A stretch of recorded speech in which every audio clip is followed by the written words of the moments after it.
susunod na programa ay rated PG. Ito ay nangangailangan ng patnubay at gabay ng magulang para sa mga batang manunood. Hindi alam ni Madam Aurea kung saan siya nagkulang sa paggabay sa mga anak ni Rodante. Ang tanging hiling lang niya sa kambal na pahalagahan ang pinaghirapan niya. Kaya lang pakiramdam ni Aurea wala ng pag-asa na tumino si Johan at Joanna. At ayaw naman ni Aurea na masayang lang lahat ang pinundar niya kung ipapamana sa kanila.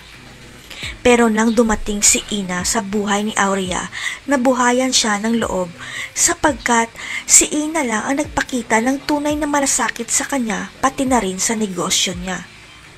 Ang hindi alam ni Aurea, tadhana na ang gumagawa ng paraan para mag-cross sila ng landas ni Ina dahil si Ina pala ang legal at nag-iisa niyang apo na tagapagmana ng lahat. Walang kaalam-alam si Aurea na may malaking problema pala noon ang anak niya, pero hindi niya masabi kay Aurea dahil busy ang kanyang ina sa pamamalakad ng kumpanya. Sapagkat nadiskubre pala noon ni Rodante na hindi siya ang tunay na ama ni Johan at Joanna dahil anak pala ni Sonia sa ibang lalaki ang kambal at pinaako lang sa kanya.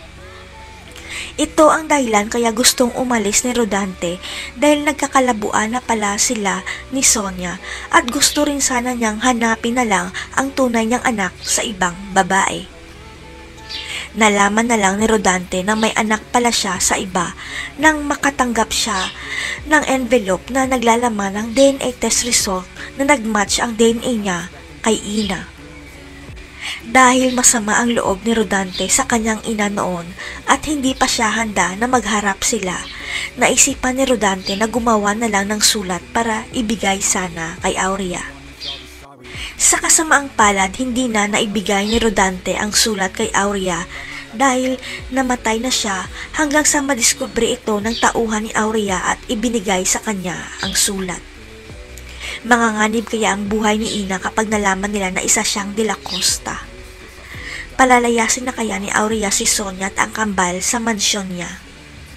Abangan.